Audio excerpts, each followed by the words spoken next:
हर किसी की कुंडली तो हमारे पास होती नहीं है, तो अब पता कैसे चलेगा कि जिस व्यक्ति से हम बात कर रहे हैं उसकी कुंडली में कौन सा ग्रह ज्यादा हावी है। कुछ ग्रहों की बात तो मैं कर ही चुकी हूँ। हमने सूर्य की बात कर ली है, हमने बुध की भी बात कर ली है, तो मैंने सोचा कि चलो आज हम केतु की बात कर लेते हैं कि कैसे पता लगता है कि किसी व्यक्ति की कुंडली में केतु अच्छा खासा प्रभावशाली है। So let's get started. नमस्ते, भाग्यश्री होलिस्टिक एस्ट्रोलॉजी में आप लोगों का एक बार फिर से स्वागत है। यहाँ पर हम बात करते हैं पॉजिटिव, इंस्पायरिंग और होलिस्टिक एस्ट्रोलॉजी की, यानी कि एक ऐसा ज्योतिष जो कि आपके पॉजिटिव पॉइंट्स को मैक्सिमाइज कर सकता है और आपके नेगेटिव पॉइंट्स को मिनिमाइज करने में आप लोगों की मदद भी कर सकता है। आज हम बात कर रहे हैं कि जब केतु किसी की कुंडली में बहुत प्रभावशाली होता है तो उसके क्या क्या लक्षण होते हैं। सो नंबर 1, ये जो लोग होते हैं ना, इनके जीवन में चीजें अपने आप हो जाती हैं। हमें पता भी नहीं चलता कि कैसे, but things just keep on happening. खास तौर पे केतु अगर की कुंडली के पहले, चौथे, सातवें, 10वें, 5वें, 9वें घर में होता है तो इनकी जीवन में things just happen on their own. ये कुछ भी प्लान कर रहे हो, कुछ भी सोच रहे हो, उससे कोई फर्क नहीं पड़ता, चीजें बस अपने आप हो जाती हैं। और ज्यादातर केसेस में चीजें हमेशा इनके फेवर में ही होती हैं। Like a great example of a very Ketu type energy is Mahendra Singh Dhoni. अब अगर आप उस जमाने में क्रिकेट देखते थे जब महेंद्र सिंह धोनी कैप्टन हुआ करते थे, या फिर जब उन्होंने डेब्यू भी किया था, तो रिमेंबर द धोनी एरा, कुछ भी होता था। लाइक लिटरली कुछ भी होता था। और धोनी नंबर 7 की अपनी जर्सी पहनते थे, नंबर 7 यानी 7 जुलाई को ही उनका जन्म है, 7वां महीना, 7वीं तारीख, वेरी केतुइश इजंट इट। तो कुछ भी होगा, कहीं पर भी होगा, पर उनके फेवर में हो जाएगा। इस तरह की चीजें केतु के साथ बहुत कॉमनली होती हैं। हालांकि शुरू शुरू में, अपने जीवन के शुरुआती समय में, इन लोगों को अक्सर बहुत दुख भी होते हैं। क्यों? क्योंकि उन्हें केतु कुछ और देना चाहते हैं और हो सकता है उनका मन किसी और चीज में लगा हुआ हो। तो दैट्स वेरी कॉमन ना, क्योंकि जब हम छोटे होते हैं तो हमारी कंडीशनिंग, कौन से गाने चल रहे हैं, क्या चीज ट्रेंडी है, कौन सा फोन चल रहा है, इस पर बड़ा निर्भर करता है।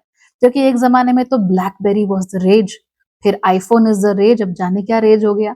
तो इस तरह की चीजें आप लोगों का जो परिवेश है, जो माहौल है, उस सबको काफी हद तक अफेक्ट करती है और उसका हमारे ऊपर भी असर पड़ता है। बट इवेंचुअली जैसे जैसे ये लोग बड़े होते हैं, आप इनकी कुंडली में चीजों को बस अचानक से होते हुए देखेंगे। कई बार ये लोग जीवन में बहुत कुछ झेल भी रहे होते हैं, इसलिए क्योंकि उन्हें कोई चीज अपने हिसाब से चाहिए होती है, अपने अनुसार चाहिए होती है, लेकिन उन्हें वो अपने अनुसार नहीं मिलती, उन्हें वो केतु के अनुसार मिलती है। और जब मिलती है, fabulous. So let's take the example of Mahendra Singh Dhoni again, कि टेक्निकली उन्होंने थोड़ा लेट डेब्यू किया था एज कम्पेयर टू उन्हीं के साथ के जो लोग थे, Yuvraj Singh and all. I think he debuted at 27 और 28। तो उम्र के लिहाज से he was at a more advanced age, when he debuted, but he had a spectacular career. और आप इंडियन क्रिकेट से महेंद्र सिंह धोनी को निकाल ही नहीं सकते। That's the whole point of Ketu, it's just miraculous. वो अपने हिसाब से चलता है, तो उसे आपकी आपकी टाइमलाइन की, आपकी इच्छाओं की कोई कदर नहीं है। इसीलिए केतु से जो प्रभावित लोग होते हैं, खासतौर पर जिनका केतु स्ट्रांग होता है, वो ना आपको बड़े कूल डूड, बड़े चिल आउट, इस तरह के लोग लगेंगे। मतलब वो समय के साथ साथ सीख लेते हैं कि अति नहीं करनी किसी चीज के साथ, and things just keep on happening for them. चीजें बस उनके लिए होती चली जाती हैं और उनके फेवर में होती है, और आप अपना सर पीटते रहते हो कि यार, ये प्लानिटरी ट्रांजिट इनको नहीं अफेक्ट करते क्या? इनका नहीं मरकरी रेट्रोग्रेड होता? इनके लिए नहीं सैटर्न रेट्रोग्रेड हो रहा? Guess what, they have Ketu. उन्हें वैसे भी कोई फर्क नहीं पड़ता कोई भी प्लैनेट कहीं भी जा रहा हो। सेकेंड चीज, जिन लोगों की कुंडली में केतु काफी एक्टिवेटेड रहता है ना, ये हमेशा जो भी काम कर रहे होते हैं उसके टॉप पर ही रहते हैं। चाहे आप उसे एक्सप्लेन कर सके, चाहे आप उसे एक्सप्लेन ना कर सके, but they are always on top. Let's take an example. I don't know anything about her kundli और एनीथिंग, बट कैटरीना का एग्जाम्पल लेते हैं। कैटरीना को ठीक से हिंदी बोलनी नहीं आती थी। In fact she has a great screen presence, but we won't call her a great actor. उसके बाद भी कटरीना इज कटरीना, आप उन्हें रिप्लेस नहीं कर सकते। फिल्म में उनके होने का मतलब है कि फिल्म चलेगी, dance amazing, and even though she was not speaking Hindi properly, तो बहुत अच्छे से नहीं बोल रही थी, कई जगह तो उनकी आवाज को डब भी करना पड़ा, उसके बाद भी स्क्रीन पर कटरीना को देखकर बड़ा अच्छा लगता है, ऐसा लगता है she is designed for cinema. That is Ketu. क्योंकि अगर आप उन्हें कंपेयर करेंगे with so called good actresses, women who act really well. अब फिगर नहीं कर सकते कि why is this working out? She is beautiful, but other people are also beautiful. She can't act well. A lot of other people can't act, और उनको बिल्कुल audience से दरकिनार कर दिया. Then why her? Because Ketu, very Ketu-ish in the nature and in the way that she is there. और आज भी कोई भी फिल्म फ्लॉप होती है, कोई भी डांस नंबर आता है, I don't know about you, but if Katrina is dancing, I'm dancing too. So that's the whole point, right? तीसरी चीज, ये जो लोग होते हैं, इनके चेहरे पे ना थोड़ी सी रूडनेस या थोड़ी सी स्ट्रिक्टनेस जरूर होती है. आप ऐसा देखेंगे कि जब ये बात कर रहे हैं, उस समय पर भी ये लोग बहुत ज्यादा एनिमेटेड नहीं होते. So they can appear a bit wooden. इनके बहुत ज्यादा एक्सप्रेशन इनके चेहरे पे आते नहीं है. और जो इनका चेहरा होता है वो वैसे भी काफी सिमेट्रिकल होता है. आप ये चीज धोनी, कटरीना, दोनों के एग्जाम्पल में दे सकते हैं. Very symmetrical faces. और वो दोनों जब भी बात करते हैं, तो जब वो हंस रहे हैं, उसके अलावा generally when they are speaking, they are not emoting a lot. बहुत ज्यादा एनिमेटेड चेहरा बहुत वो आपको नहीं दिखेगा. Only in a few cases जहां पे केतु किसी का जेमिनी राशि में है या तुला राशि में है, ये दो केसेस ऐसे होते हैं जहां पर थोड़ा बहुत एनिमेशन देखने को मिल सकता है. But otherwise the face is a little more rigid. It's not saying a lot, it's not expressing a lot. ये जरूर होता है केतु के साथ. इनफैक्ट कई बार तो इन लोगों में एक खास तरह का चेहरा होता है जिसे कहते हैं resting B face. I don't know if you're a millennial, you know it. If you're younger or older, I'm really sorry. Just Google it. Okay. So ये जो चेहरा होता है, ये पता है कैसे होता है? So this is me. I'm talking. I'm animated. I'm talking about Ketu, and I love Ketu. But look at me now. You see, I look rude, unapproachable. तो इसी को कहते हैं resting bee face. और ये केतु में बहुत ज्यादा होता है. और कमाल की बात क्या है कि लड़की और लड़के, उनमें हम डिस्टिंक्शन बहुत क्लियरली देख सकते हैं व्हेन केतु किसी का स्ट्रॉन्गली हैवी हो. लड़का जो है वो तो कूल डूड बन जाएगा, ज्यादा बात नहीं कर रहा है, बड़ा चिल है, ज्यादा पछड़ों में नहीं पड़ रहा है, ही इज सो कूल. लड़कियों के साथ ऐसा नहीं होता. पता है क्यों? ऐसा नहीं है कि लड़कियां कूल डूड नहीं है, बट इसलिए बिकॉज लड़कियों से हम ऐसे बिहेवियर की मोस्टली उम्मीद नहीं कर रहे होते. एंड आई डोंट केयर कि आप लोग कितना ज्यादा फीमेल्स के बारे में सोचते हैं, बट हमारे ब्रेन में एक प्रोग्रामिंग है, और उस प्रोग्रामिंग के अनुसार हम यूजुअली फीमेल से थोड़ा ज्यादा एक्सप्रेशन की उम्मीद करते हैं. हम यूजुअली फीमेल से थोड़ा ज्यादा बातचीत की उम्मीद करते हैं. तो जब भी हमारे आसपास कोई ऐसी स्त्री आती है who is like not talking too much, और who is like who has a straight face, and the Ketu वाला straight face, not the Saturn वाला straight face, okay, the Ketu wala, then she comes to you and say, kya ho raha hai? All right, okay. And she leaves. You're like, what? Can't you just talk to me? Can't you be nice to me? Can't you like me?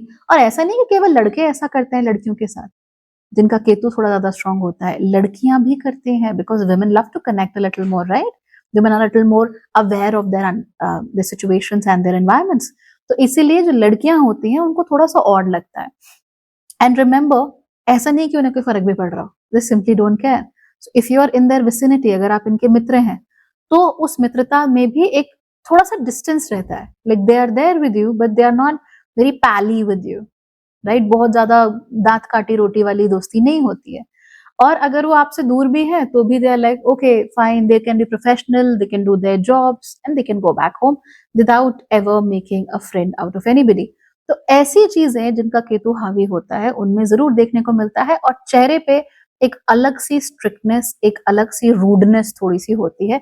जरूरी नहीं है कि ये लोग अंदर से भी इतने ही रूड या स्ट्रिक्ट हों, but they have that, that when they are sitting and when they are looking at you and when they are not saying anything, you feel like, oh my God, have I done something wrong? You haven't.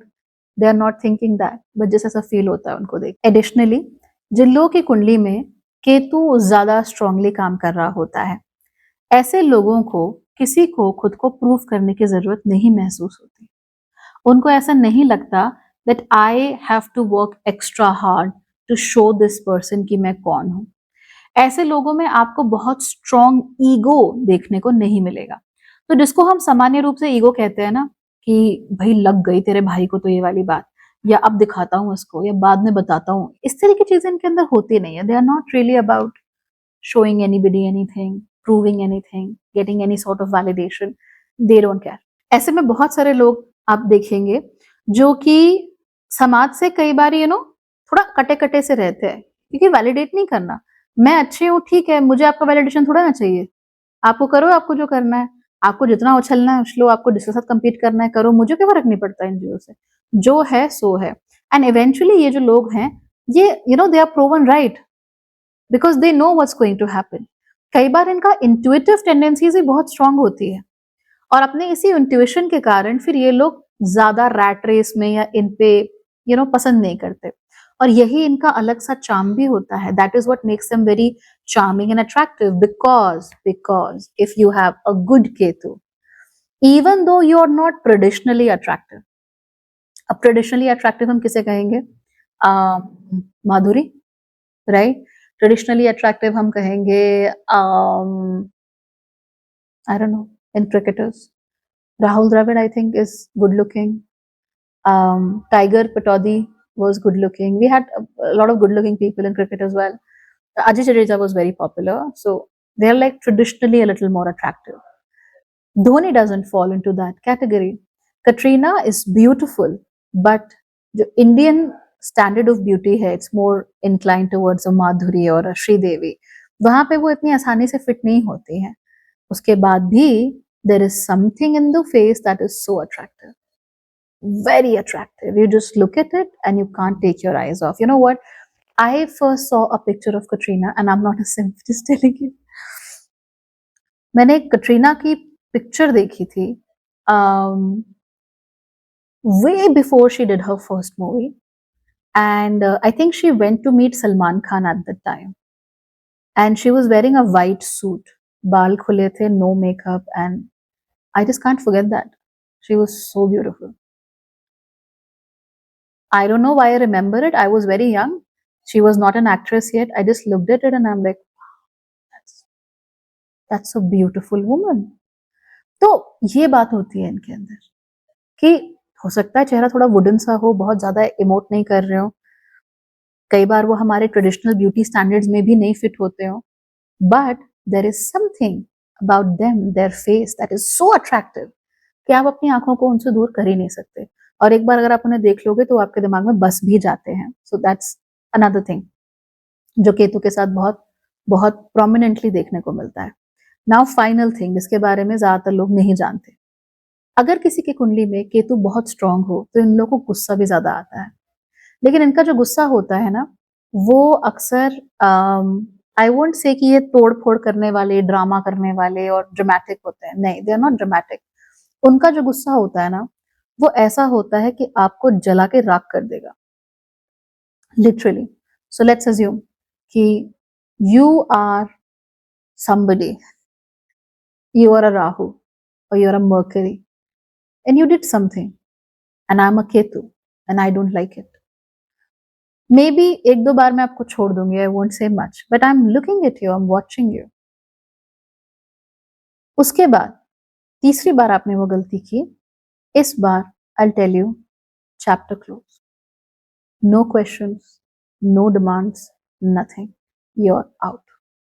और वो उनका गुस्सा जो है ना, तमतमाया हुआ, वो आपको उनके चेहरे पे नजर आ जाएगा। ऐसे जो लोग होते हैं, ये अपनी रिजेंटमेंट को कैसे आगे करते हैं, that they just cut you of, you are no longer here. And why is that? Because Ketu eventually is like Mars. Kujvat Ketu. Kuj yani Mars. Mars is an expert in cutting things off. And that's why people who have a stronger Ketu in their kundli, they are also experts at cutting things off. उनको नहीं चाहिए, you're out and you're gone. वो कभी नहीं बोलेंगे कि क्या हुआ, वो आपको कभी क्लोजर नहीं देंगे। हो सकता है वो कभी आपके साथ पूरी बात कहे ही ना। इनफैक्ट गुस्सा होते होते इनको अक्सर रोना आ जाता है। They start crying because they're so angry.